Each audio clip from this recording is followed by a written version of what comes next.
Hello friends, मैं ज़ुलेखा आप सभी का स्वागत करती हूँ। पिछली सीरीज़ में हमने आईपीसी एंड भारतीय न्याय संहिता की धारा 1 अच्छे से कंप्लीट कर लिया था। आज का जो हमारा टारगेट है वो डेफिनेशन क्लास को करने का है। डेफिनेशन क्लास सेक्शन 2 में बताया गया है, जबकि आईपीसी में धारा 6 से लेके 52A तक की धाराओं में इसके जो परिभाषाएँ थी वो दी गई थी। अब की जो भारतीय न्याय संहिता है उसमें सभी परिभाषाओं को धारा 2 में खंड 1, 2, 3 करके ऐड कर दिया गया है। टोटल धाराओं की संख्या 38 है, जिसमें 39 बताता है कि जो शब्द यहाँ परिभाषित नहीं है वो किन किन एक्ट के अंतर्गत आते हैं, तो उनका सेम अर्थ लिया जाएगा। चलिए शुरू करते हैं। तो धारा 2 की जो वो है हेडिंग है वो है डिफिनेशन, यानी कि परिभाषाएं। इस संहिता में जब तक कि संदर्भ से अन्यथा अपेक्षित न हो, यानी कि कोई शब्द स्पेशली किसी धारा में अगर डिफाइन किया गया है तो उस धारा में उसका अर्थ वही माना जाएगा। इसके अलावा अगर कहीं ये शब्द आते हैं जिनको धारा 2 में परिभाषित किया गया है तो वहाँ पे उसका अर्थ जो होगा वो वही होगा जो परिभाषाओं में दिया गया है। सबसे पहली जो धारा है इसकी, तो ये धारा है 1 नंबर पे कार्य एक्ट। क्या बताया गया कि denotes as well a series of fact as a single act, मतलब कार्यों की आवली का उसी प्रकार 2 तक है जिस प्रकार एक कार्य का। तो आपको यहाँ पे क्या याद करना है कि कार्य के अंतर्गत कार्यों की आवली भी आती है, एक पॉइंट। दूसरी चीज़ है कार्य कहाँ परिभाषित है, एक्ट 1 नंबर पे एक्ट परिभाषित है। अब अगर हम बात करें आईपीसी की, तो एक्ट को आईपीसी में सेक्शन 33 में परिभाषित किया गया था, जिसमें सेम परिभाषा था, उसमें कोई अंतर नहीं था, बस सेम परिभाषा थी, सिर्फ ये चेंज हो गया। एक में एक्ट हो गया है, आईपीसी में एक्ट 33 में था, जिसके अंतर्गत कार्यों के अंतर्गत कार्यावली आती थी और उसके अंतर्गत लोक के अंतर्गत लोपावली आती थी। उसमें ये एक्स्ट्रा था, यानी कि कार्य के अंतर्गत कार्य और लोक दोनों आते थे आईपीसी में, जबकि भारतीय न्याय संहिता के अंतर्गत कार्य को अलग परिभाषा दिया गया है, लोक को अलग परिभाषा दिया। तो हमारा 1 नंबर पे याद हो गया, 1 पे एक्ट, बहुत अच्छा से 1 पे एक्ट कौन सा आएगा, तो कार्य के अंतर्गत कार्यावली भी आती है। ये हमें कार्यों की एक आवली भी आती है, ये हमें अच्छे से तैयार हो गया। नेक्स्ट परिभाषा पे आते हैं। तो सेकेंड हमारी जो डिफिनेशन है वो है एनिमल की। Animal means any living creature other than a human being, मतलब कि जो मानव से भिन्न कोई प्राणी जीव जंतु की परिभाषा के अंतर्गत आता है। जाहिर सी बात है, जीव जंतु नाम से ही पता चल रहा है कि जीव जंतु है, तो वहाँ पे मानव नहीं है, मानव से भिन्न जो भी आता है वो जीव जंतु की परिभाषा में आता है। तो सेकंड में हमने क्या देखा, सेकंड में एनिमल। और एनिमल को अगर हम आईपीसी में देखें तो सेक्शन 47 में इसे डिफाइन किया गया था, जिसकी जो डिफिनेशन थी सेम यही थी कि जीव मानव से भिन्न कोई जीवित प्रणाली मानव शब्द जीव जंतु शब्द के अंतर्गत आता था। 1 में एक्ट हो गया और 2 में एनिमल हो गया, 1 में एक्ट हो गया, 2 में एनिमल। 2 परिभाषाएं में याद हो गई, बहुत बढ़िया। नेक्स्ट डिफिनेशन पे चलते हैं। तो हमारा जो तीसरे नंबर की डिफिनेशन है वो है चाइल्ड, मोस्ट इम्पोर्टेंट चाइल्ड की डिफिनेशन। क्यों? क्योंकि यह आईपीसी में परिभाषित नहीं थी, भारतीय न्याय संहिता में इसकी परिभाषा को नए सिरे से ऐड किया गया, इसलिए बहुत ज़्यादा इम्पोर्टेंट हो जाती है। देखते हैं चाइल्ड की डिफिनेशन क्या कहती है। तो बताता है कि child means any person below the age of 18 years, means कि जो 18 वर्ष से कम आयु का कोई व्यक्ति है वो बालक की परिभाषा के अंतर्गत आता है। बहुत बढ़िया परिभाषा दी गई है, अब लगभग सारे लोग जानते भी थे। इसके अलावा जो पॉक्सो एक्ट की धारा 212 में और जे एक्ट पॉक्सो एक्ट में है एंड जे एक्ट में भी इसकी डिफिनेशन बताई गई है चाइल्ड की, तो वहाँ से भी हम इसको देख सकते हैं। तो हम इस तरह से 3 परिभाषाएं देख लें, जल्दी से रिवाइज करते हैं। 1 में एक्ट देखा था, जिसमें कार्यों के अंतर्गत कार्यों की आवली भी आती है। सेकंड में हमने देखा था एनिमल, एनिमल क्या मानव से भिन्न जितना आता है। थर्ड में हमने देखा था चाइल्ड, चाइल्ड कौन होगा, जो बिलो द 18 ईयर्स क्लियर, बहुत बढ़िया, तीनों याद हो गई। नेक्स्ट पढ़ते हैं। फोर्थ नंबर की जो हमारी डिफिनेशन है वो है काउंटरफीट।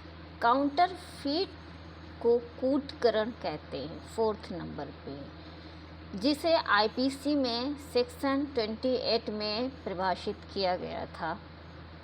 देखते हैं कूटकरण क्या है। काफ़ी बड़ी डिफिनेशन है, ये मेंस में टिप्पणी के तौर पे आती है और प्री में इसका यहाँ से आपको जो आएगा किस नंबर पे कूटकरण परिभाषित है, और यहाँ से एक आध क्वेश्चन और भी आ सकते हैं स्पष्टीकरण से निकल के। तो चलिए हम कूटकरण की डिफिनेशन देखते हैं। कूटकरण कोई व्यक्ति जो एक चीज़ का दूसरी चीज़ के सादृश्य इस आशय से करता है कि वह उस सादृश्य से प्रवंचना करे, या यह संभाव्य जानते हुए करता है कि तद द्वारा प्रवंचना की जाएगी, वह कूटकरण करता है या कहा जाता है। ये कूटकरण की डेफिनेशन हो गई। क्या निकल गया इसके अंतर्गत कि कोई एक चीज़ है उसको दूसरी चीज़ के जैसा बना दिया जाए, और इंटेंशन उसका क्या होगा, उसका इंटेंशन यह होगा कि इससे हम किसी व्यक्ति को प्रवंचित करेंगे, उसे हम प्रवंचित करेंगे। स्पष्टीकरण 1 देखते हैं तो बताया गया कूटकरण के लिए आवश्यक नहीं कि नकल ठीक हुई, ज़रूरी नहीं एकदम ठीक वैसे ही बना दिया जाए, थोड़ा सा अगर मिलता जुलता भी है तो वो इसकी परिभाषा में आएगा। दूसरा स्पष्टीकरण है, इसमें तो पीडीएफ में नहीं है लेकिन हम बता दे रहे हैं। दूसरा स्पष्टीकरण है कि जब कोई व्यक्ति एक चीज़ को दूसरी चीज़ के सादृश्य कर दे और सादृश्य ऐसा है कि तद द्वारा किसी व्यक्ति को प्रवंचना हो सकती हो, तब जब तक कि तत्प्रतिकूल साबित ना किया जाए, यह उपधारणा की जाएगी कि जो व्यक्ति एक चीज़ को दूसरे चीज़ के इस प्रकार सादृश्य बनाता है, उसका आशय उस सादृश्य द्वारा प्रवंचना करने का था, यह संभाव्य जानता था कि तद द्वारा प्रवंचना की जाएगी। ये सेकेंड स्पष्टीकरण में था। नेक्स्ट डिफिनेशन पे हम चलते हैं। तो हमारी जो नेक्स्ट डिफिनेशन नंबर है वो है 5 है कोर्ट। बहुत इंपॉर्टेंट है कोर्ट की भी डिफिनेशन। इसमें क्या बताया गया है कि न्यायालय से वह न्यायाधीश अभिप्रेत है जिसे न्यायिकता कार्य करने के लिए विधि द्वारा अकेले ही सशक्त किया गया है, या उस न्यायाधीश निकाय का जिसे एक निकाय के रूप में न्यायिकता कार्य करने के लिए विधि द्वारा सशक्त किया गया हो, जबकि ऐसा न्यायाधीश या न्यायाधीश निकाय न्यायिकता कार्य कर रहा है। ये कोर्ट की डिफिनेशन थी कि यानी कि जो न्यायिकता कार्य करने के लिए विधि द्वारा अकेले ही सशक्त किया गया है। ठीक है, कोई वही जाहिर सी बात है यहाँ पे जजेस की बात हो रही है, या कोई न्यायाधीश है, न्यायाधीश का निकाय है, यानी कि जो कैंपस बना होता है जहाँ पे जजेस लोग बैठ के अपना कार्य करते हैं, वही जो स्थान होता है उसी को यहाँ पे न्यायालय की डिफिनेशन में बताया गया। अब इनके शब्द थोड़े क्लिष्ट है कि न्यायिकता कार्य करने की विधि द्वारा अकेले सशक्त किया गया, या न्यायाधीश निकाय मतलब स्थान जिसे एक निकाय के रूप में न्यायिकता कार्य करने के लिए विधि द्वारा सशक्त किया गया, जबकि ऐसा न्यायाधीश या न्यायाधीश निकाय न्यायिकता कार्य करे, यानी कि कोई ऐसा स्थान है जहाँ पे बैठ के जुडिशियल वर्क किया जाए, न्यायिक कार्य किया जाए, तो वो स्थान न्यायालय की डिफिनेशन के अंतर्गत आते। तो अब तक हमने टोटल 5 डिफिनेशन पढ़ ली है। एक बार बहुत जल्दी से रिवाइज करें। 1 में एक्ट था, 2 में एक में एक्ट था, सेकेंड 2 में जीव जंतु था, 3 में चाइल्ड था, 4 में कूटकरण था, 5 में न्यायालय। एक्ट, एनिमल, चाइल्ड, काउंटरफीट और कोर्ट, 5 याद हो गए। Very good. 6 पे आते हैं। 6 पे आता है, 6 पे डेथ डिफाइन किया गया है। Death means the death of a human being unless the contrary appears from the context. Means जब तक संदर्भ से प्रतिकूल प्रतीत मानव की मृत्यु, अगर डेथ की बात आएगी तो वहाँ पे जो डेथ है वो ह्यूमन बीइंग की डेथ होनी चाहिए, मानव की डेथ कंसीडर की जाएगी। कंप्लीट हो गया। और लाइफ की बात करेंगे तो वो 17 में परिभाषित है, वो हम देख लेते हैं। एक सेकेंड। 5 में हमने जो कोड बताया था, कोड को आईपीसी में सेक्शन 20 में डिफाइन किया गया था, जो परिभाषा सेम थी, जिसमें कोई चेंज नहीं था। 6 जो डेथ थी उसे 46 में आईपीसी में डिफाइन किया गया था। अब आते हैं हम 7 पे, डिसऑनेस्टली बेईमानी परिभाषित है 7 में। आईपीसी में ये कहाँ थी? वो सेक्शन 24 में थी। बस अंतर क्या था वहाँ पे? कोई इस आशय से कार्य करता है, हर की जगह कोई कार्य करना, बस इतना थोड़ा चेंज किया गया। इसको देख लेते हैं बेईमानी को, कि इस आशय से कोई कार्य करना अभिप्रेत है जो एक व्यक्ति को सदोष अभिलाभ कारित करे या अन्य व्यक्ति को सदोष हानि कारित करे। यानी कि इंटेंशन होना चाहिए। इंटेंशन किस चीज़ का है? तो इंटेंशन है कि किसी को सदोष लाभ कारित करे या किसी अन्य व्यक्ति को सदोष हानि, इस चीज़ का इंटेंशन होता है। तो ये जो पूरा बनता है इसे बेईमानी कहते हैं। यानी कि बेईमानी से इस आशय से कार्य करना कि किसी एक व्यक्ति को सदोष अभिलाभ कारित हो या किसी अन्य व्यक्ति को सदोष हानि कारित हो। 36 में सदोष अभिलाभ परिभाषित है और 37 में सदोष हानि परिभाषित है। इसे 24 में बेईमानी हमने बता दिया, आईपीसी में परिभाषित किया गया था। तो ये निकल के आया। बेईमानी की परिभाषा बहुत आसान है, यानी कि इस आशय से कि किसी व्यक्ति को सदोष अभिलाभ हो या किसी अन्य को सदोष हानि हो कार्य करता है, तो वो कार्य बेईमानी पूर्वक किया गया है या कहा जाता है। क्लियर हो गया। नेक्स्ट डिफिनेशन देखते हैं। तो नेक्स्ट डिफिनेशन नंबर 8 है। 8 में डॉक्यूमेंट्स की परिभाषा दी गई है। आईपीसी में इसे 29 में परिभाषित किया गया था। इसमें कोई ख़ास चीज़ नहीं है, बस यहाँ पे इलेक्ट्रॉनिक डिजिटल चीज़ों को जोड़ दिया गया है, इतना थोड़ा सा चेंज किया गया है। देखते हैं डॉक्यूमेंट्स की डिफिनेशन पढ़ते हैं। तो आप पढ़ने के लिए अपनी बेयरिक्ट सामने रखें, क्योंकि पीडीएफ में प्रॉपर चीज़ें बस मेन चीज़ें उठाई गई हैं। बाकी आप अपनी बेयरिक्ट रखेंगे तो उसमें चीज़ें ज़्यादा अच्छे से क्लियर होती जाएंगी। आप उनको अंडरलाइन करते जाइएगा अच्छे से और राउंड करते जाइए। जो भी एक्स्ट्रा फैक्ट मिले उसे आप वहीं बेयरिक्ट पे लिख लीजिए। शुरू करते हैं। 8 में डॉक्यूमेंट की परिभाषा दी गई है। क्या है? तो दस्तावेज से कोई ऐसा विषय अभिप्रेत है जिसको किसी पदार्थ पर अक्षरों, अंकों या चिन्हों के साधन द्वारा या उनसे एक से अधिक साधनों द्वारा अभिव्यक्त या वर्णित किया गया हो। और इसके अंतर्गत ऐसे इलेक्ट्रॉनिक और डिजिटल अभिलेख भी हैं जो उस विषय के साक्ष्य के रूप में उपयोग किए जाने को आशयित हों या उपयोग किया जा सके।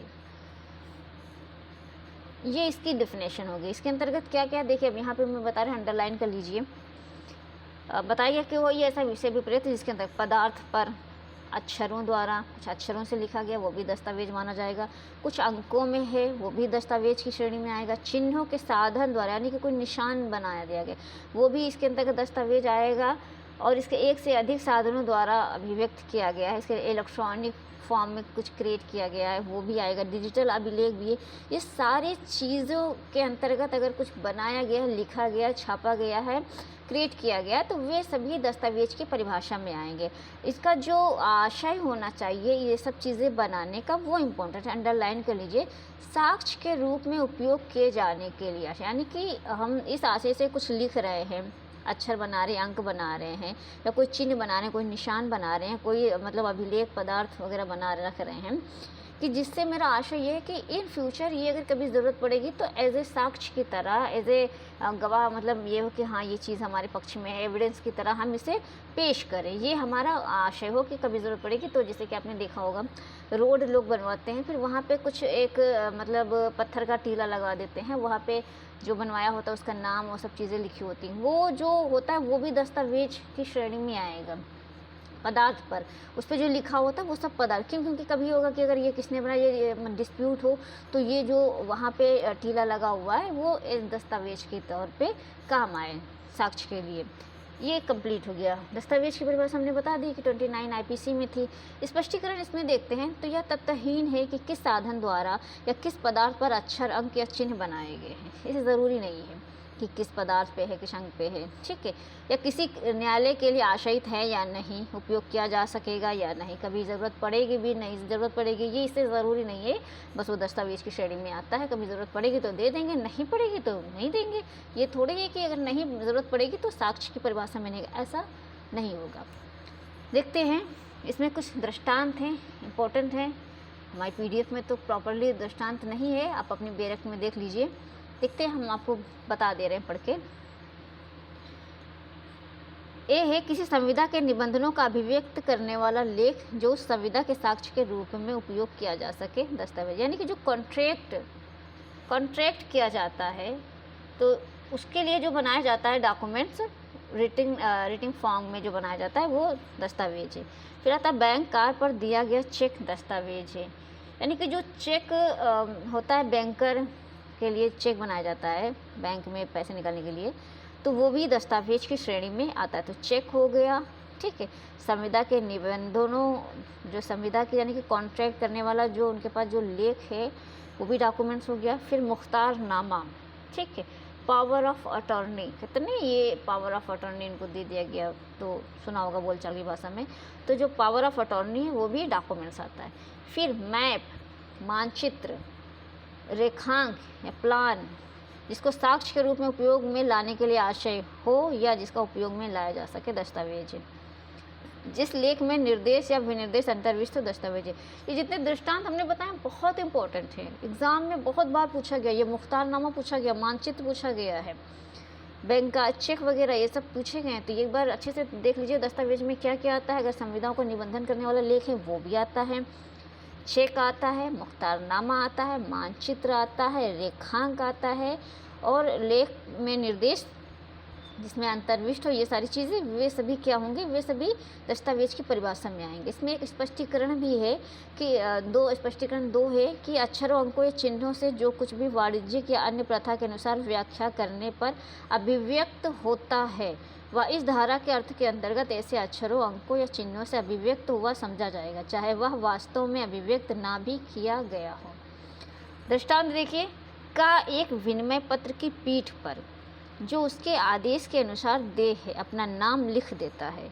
वाणिज्यिक प्रथा के अनुसार व्याख्या करने पर इस पृष्ठांकन का अर्थ यह है कि धारक को विनिमय पत्र का भुगतान कर दिया जाए। पृष्ठांकन एक दस्तावेज है। तो ये जो पृष्ठांकन है ये क्या है, ये दस्तावेज है और इसका अर्थ उसी प्रकार से लगाया जाएगा मानो हस्ताक्षर के ऊपर धारक को भुगतान करो शब्द या उस प्रभाव वाले शब्द लिख दिए हों। तो ये इसका दृष्टांत हो गया। तो यहाँ पे इस आशय से जो बनाया गया है वो क्या माना जाएगा, वो दस्तावेज की परिभाषा में आएगा। इस तरह से हमने 8 डिफिनेशन कंप्लीट कर लिए। एक बात बहुत जल्दी से सारे डिफिनेशन रिवाइज करिए। 1 में एक्ट, 2 में जीव जंतु, 3 में चाइल्ड, 4 में काउंटरफीट, 5 में कोड, 6 में डेथ, 7 में बेईमानी डिसऑनेस्टली, 8 में दस्तावेज, act, animal, child, counterfeit, court, death, dishonestly और डॉक्यूमेंट्स। ये हमारी याद हो गई, ठीक है। अच्छे से 8 डिफिनेशन हमने कर ली। 1 में एक्ट था, सेकंड में एनिमल हो गया, 1 में एक्ट हो गया, सेकंड में एनिमल, 3 में चाइल्ड हो गया, 4 में काउंटरफीट, 5 में कोड, 6 में डेथ, 7 में डिसऑनेस्टली, 8 में डॉक्यूमेंट। ये 8 डिफिनेशन कंप्लीट हो गई। आगे देखते हैं। नेक्स्ट डिफिनेशन हमारी 9 है। 9 पे क्या कहता है, 9 है फ्रॉडुलेंटली। ये बताता है कपट पूर्वक से कपट करने के आशय से कोई कार्य करना अभिप्रेत है, अन्यथा नहीं। इसे आईपीसी में सेक्शन 25 में परिभाषित किया गया था। और नेक्स्ट डिफिनेशन हमारी आती है डिफिनेशन नंबर 10। इसमें जेंडर डिफाइन किया गया है। ये इम्पोर्टेंट हो गई है क्योंकि इसमें थर्ड जेंडर को भी शामिल कर लिया गया। तो ये धारा, ये जो नंबर है बहुत इम्पोर्टेंट है, अच्छे से पढ़िएगा ध्यान से। जेंडर बताता है कि पुल्लिंग वाचक शब्द वह यानी कि ही और उसके व्युत्पन्न का प्रयोग किसी भी व्यक्ति के लिए किया जाता है, चाहे वह पुरुष हो या महिला या उभयलिंगी। यानी कि कहीं पे स्पष्ट रूप से कुछ नहीं लिखा गया, ही शब्द लिखा गया है, तो उसमें वो स्त्रीलिंग, पुल्लिंग एंड उभयलिंग यानी कि main, women and third gender भी इंक्लूडेड माने जाएंगे। इसका जो स्पष्टीकरण है मोस्ट इम्पॉर्टेंट, इसे कर लीजिए। आगामी परीक्षाओं में आपको ये देखने को 101% मिलेगा, तो इसे बहुत अंडरलाइन कर लीजिए। यहाँ पे बताया गया है कि जो उभयलिंगी का मतलब होता है ट्रांसजेंडर का वह अर्थ होगा जो उभयलिंगी व्यक्ति अधिकारों का संरक्षण अधिनियम 2019, इस एक्ट को अंडरलाइन कर लीजिए। क्या उभयलिंगी व्यक्ति अधिकारों का संरक्षण अधिनियम 2019 की धारा 2 के खंड टा में है, ये कहाँ बताया गया, 2 के खंड टा में, जहाँ पे ट्रांसजेंडर जिनको डिफाइन किया गया है वे व्यक्ति ट्रांसजेंडर की वाले व्यक्ति माने जाएंगे। ये सेक्शन 2 का खंड 10 हमने देख लिया जेंडर। इस तरह से आज हमने 10 डेफिनेशन देख लिया है, इसको हम यहीं पे रोकेंगे। नेक्स्ट वीडियो में हम बाकी जो भी डेफिनेशंस होंगी उनको कंप्लीट करेंगे। आई होप आपको हमारी वीडियोस पसंद आ रही होंगी। आपके अगर कोई सुझाव है तो कमेंट्स ज़रूर करें। Thank you so much.